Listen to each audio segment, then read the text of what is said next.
finally sworn in.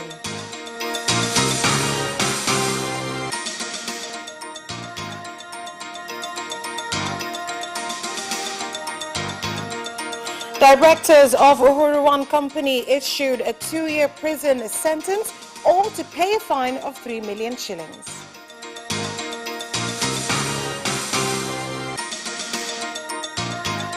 And in sports, TFF confirms Wallace Career did not use CAF funds for personal gain.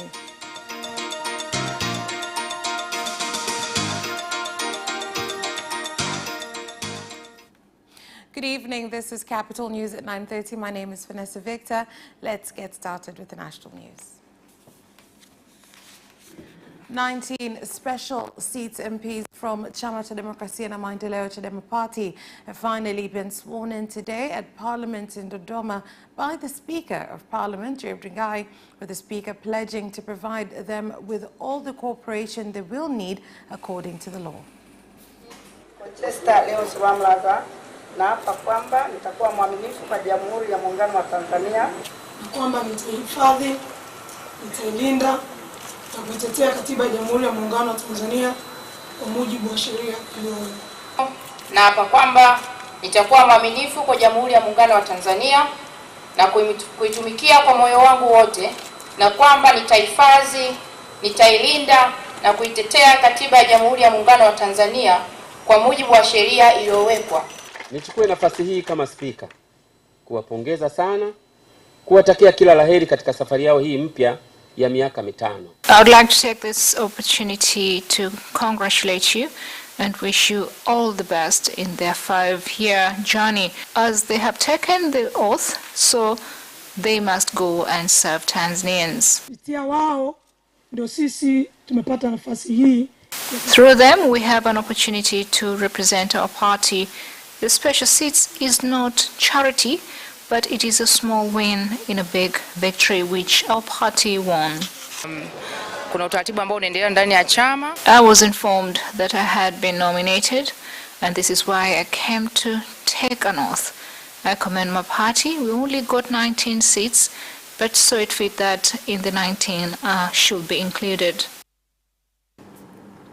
And Kisutu Resident Magistrate Court in Dar es Salaam sentenced 2 directors of Uhuru One Company, Baraka Mtunga and Rajabu Katunda, to 2 years in prison or to pay a fine of 3 million shillings, as well as to implement an agreement to repay the 267,600,000 shillings loss they caused to the government after distributing internet services at Sudan National Park without paying taxes nor having a permit from Tanzania Communication Regulatory Authority, TCRA. The ruling was issued by Resident Magistrate Cassian Matembele after both the accused pleaded guilty to the charges against them, which were read by Senior Public Prosecutor Wankyo Simon.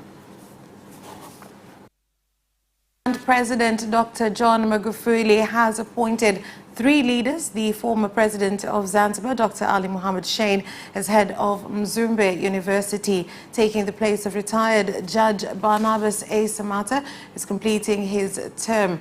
Dr. Harrison Makembe has been appointed as chairman of Muhimbili University of Health and Allied Sciences. MUHAS takes over from Mariam Joy Mwafisi, who is also completing her term. And Gaudensia Mugosi Kabaka as chair of the University of Dodoma, UDOM. She takes the position for a 2nd term. And the government has warned army officers as well as those sent on peacekeeping missions to ensure they do not get involved in criminal acts, including abuse and rape of women. This was said by the Minister of Foreign Affairs and East Africa Cooperation, Palamagamba Kabudi, during a meeting with peacekeepers and various stakeholders.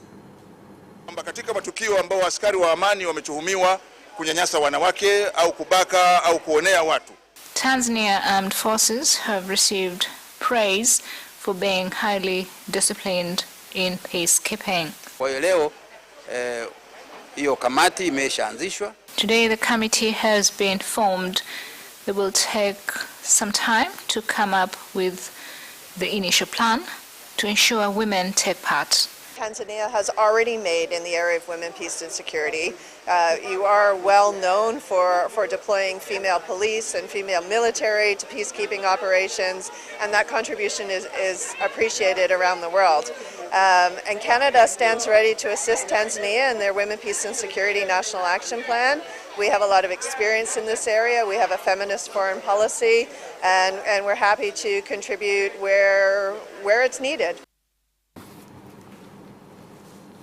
A few days after the Standard 7 examination results were announced, the President's Office, Regional Administration and Local Government has condemned schools, students, teachers and exam supervisors involved in cheating activities, adding that investigations are ongoing and if government or private sector officials are found to be involved, disciplinary and legal action will be taken. Ofisi TAMISEMI na laani vikali tabia hiyo na tayari tumeshaanza uchunguzi. President's Office, Regional Administration and Local Government strongly condemns such behavior. Investigation has started, and if there are any government officials or private sector implicated in one way or another in the cheating, then the government will take stringent disciplinary and legal measures, so it serves as a warning. Tulishawaandaa watoto, tulishamaliza. We've prepared students and completed. Therefore, we must allow them to sit for the exams because we had finished our duty as teachers. The government in Geita region has warned residents involved in reckless construction of residences to stop doing so as it endangers the safety of people and their property when fires break out. Kwa watu wote wanaofanya miradi ya ujenzi wazingatie kanuni, sheria na taratibu za miji. All involved in construction must take into consideration urban planning regulations. Ajali. Nimshukuru kwanza mkuu wa mkoa wa Geita kwa kuwezesha. I commend Geita Region Commissioner for providing us with a conducive environment for trade and investment. Rais wa awamu ya 5 kuwezesha kuweka mazingira mazuri ya uwekezaji. The District Commissioner of Nyasa, Isabella Chilumba, said that 2 cargo ships and 1 passenger ship, which have begun trips in Lake Nyasa, will help raise the economy of Nyasa District and Ruvuma region in general. Meli ambayo inatoka Mbeya, Kiera na bandari za pembeni moto ambazo zinakuja kufika Mbaba Bay. Trade will increase because now there is reliable transport.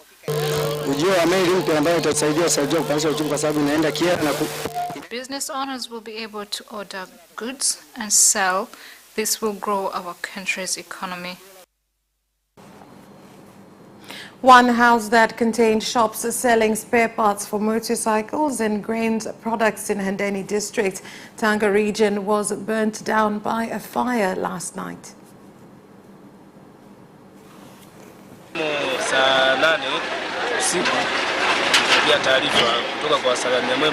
At 2 a.m. we were notified about the fire incident, and when we got there, the house had already.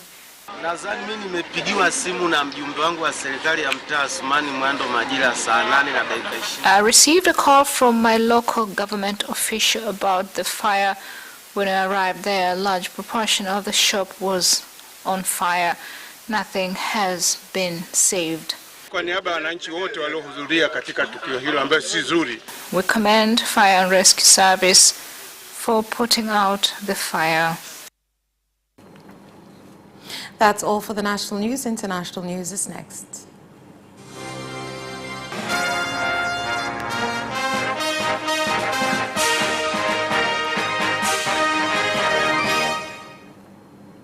In international news,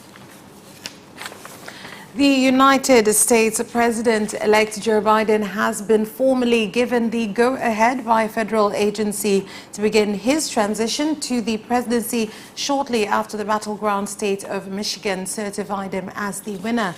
The U.S. General Services Administration, an independent agency, ascertained that Biden was the apparent winner of the election and informed Biden that his transition leading up to a January 20 swearing-in could officially begin.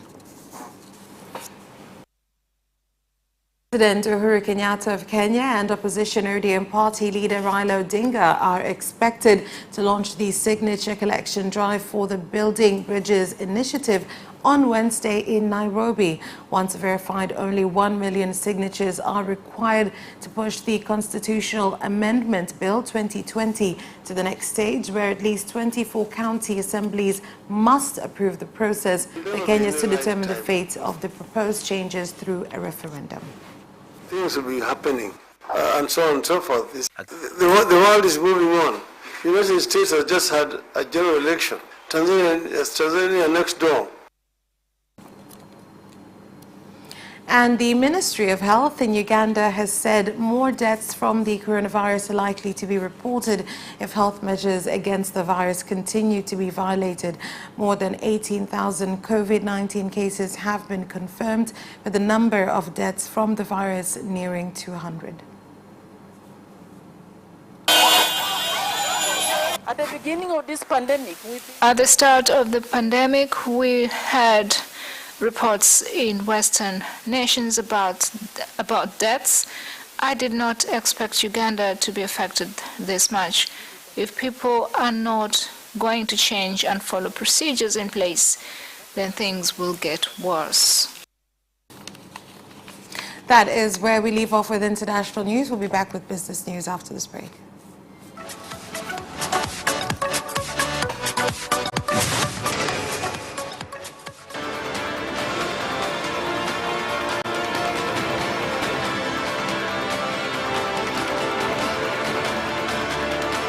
Watch Business Edition as we talk to business leaders and experts in sectors that are transforming Tanzania's economy. We believe that the driver is the customer. To change the mindset of traditional HR to the digitalization. Make sure that everybody can get some access to financial services. And once we understand the vision of our leaders, we then need to be behind them and help them in achieving that vision. Business have involved mercantile operations, trade guilds, or shared agricultural production, infrastructure, construction, financial sectors, tourism, and mining. Business Edition on Friday at 8:15 p.m.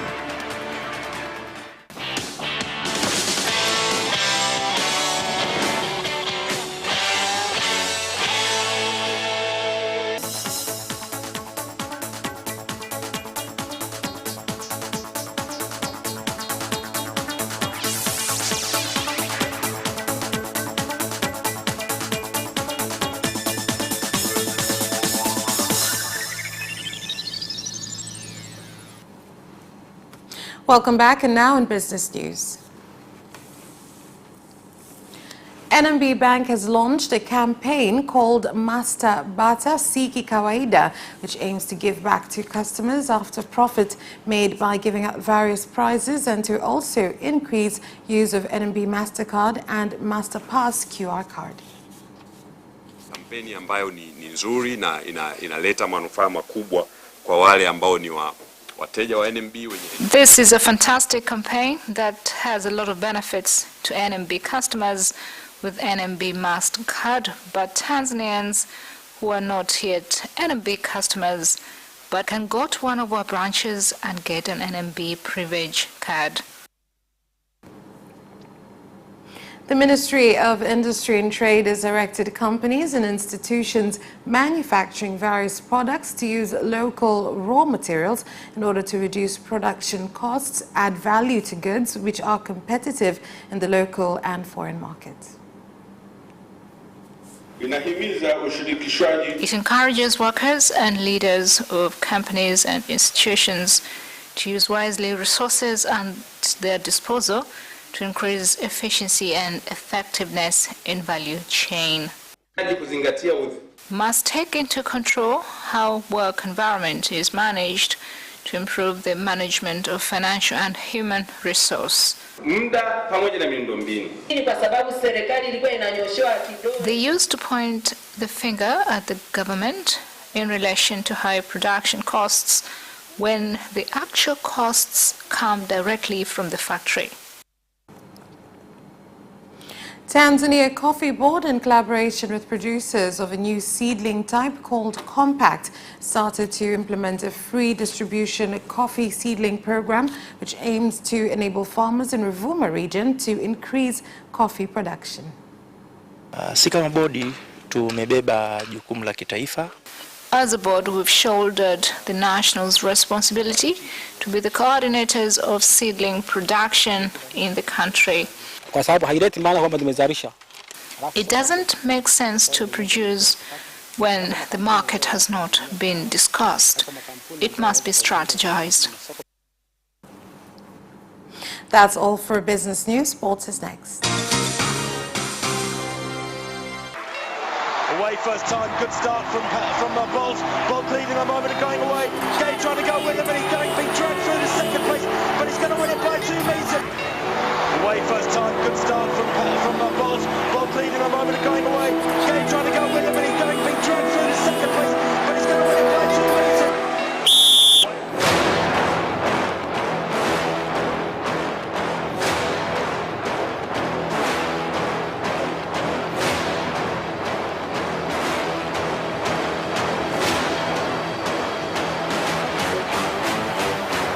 Opposition, Joaquinho, he did lose to Lem.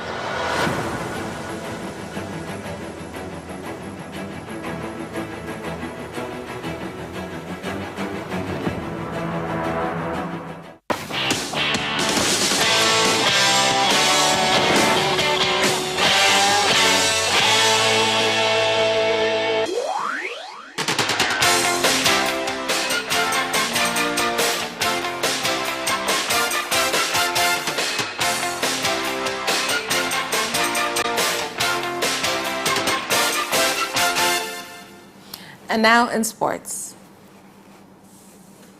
The Tanzania Football Federation, TFF, has refuted claims its president, Wallace Karia, pocketed $20,000 from the Confederation of African Football, CAF, to help him run footballing activities. Here's more.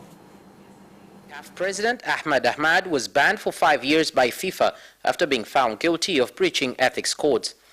FIFA's adjudicatory chamber said Ahmad had breached rules relating to the duty of loyalty, offering and accepting gifts or other benefits, abuse of position and misappropriation of funds. FAA presidents on the continent had been given $20,000 each to help them run their activities, including Karia. However, the TFF has stated there is no dime that was deposited in his personal account. And the Gymkhana Club is in the final stages of renovating its tennis courts, being preparation for the BQ 2020 Championships that will involve more than 100 players from Tanzania, Burundi, Rwanda and Kenya.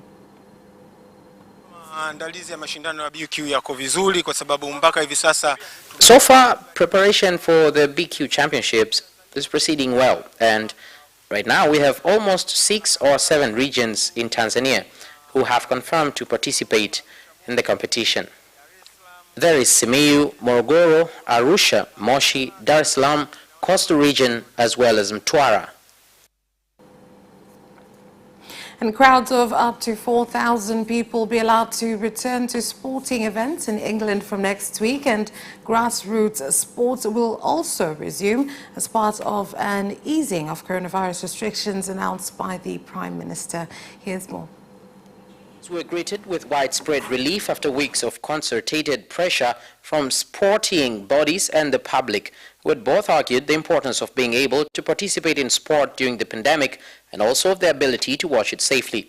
England is to return to a system of tiered restrictions from 2nd of December, but gyms, pools, golf courses and leisure facilities will now be allowed to open in all tiers after the government accepted their positive impact on physical and mental health. Crucial decisions on which locations will enter into which tier are not expected before Thursday. Pope Francis lauded a delegation of NBA players who met him at the Vatican on Monday as champions and said he supported their work on addressing social injustice. Here are more details. 5 players, Marco Bellinelli, Sterling Brown, Jonathan Isaac, Kyle Korver and Anthony Tolliver, were joined by NBA Players Union Executive Director Michelle Roberts and 2 other union executives, Sherry Deans and Matteo Zuretti. The union said the players spoke about their individual and collective efforts addressing social and economic injustices and inequality occurring in their communities. Bellinelli addressed the Pope in Italian, and the group presented the Pope with gifts, including a commemorative basketball and an Orlando Magic jersey. Ole Gunnar Solskjaer has said Manchester United cannot afford further lax concentration against Istanbul Başakşehir after poor defending caused both goals in the defeat to the Turkish champions in the reverse Champions League fixture this month. United hosts Başakşehir tonight, knowing a second defeat will leave them in a precarious position in Group H, with only 6 points after 4 matches. In the 2-1 loss in Istanbul, Demba Ba was left unmarked near the halfway line at a United corner, and when the ball broke, the striker ran clear to score. Başakşehir's second goal also derived from poor play when Juan Mata was dispossessed, and slipshod marking allowed Edin Fisker to score. And that sports item ends our news bulletin. On behalf of everyone who worked to bring you this bulletin, my name is Vanessa Victor. Thank you for watching. Have a good night.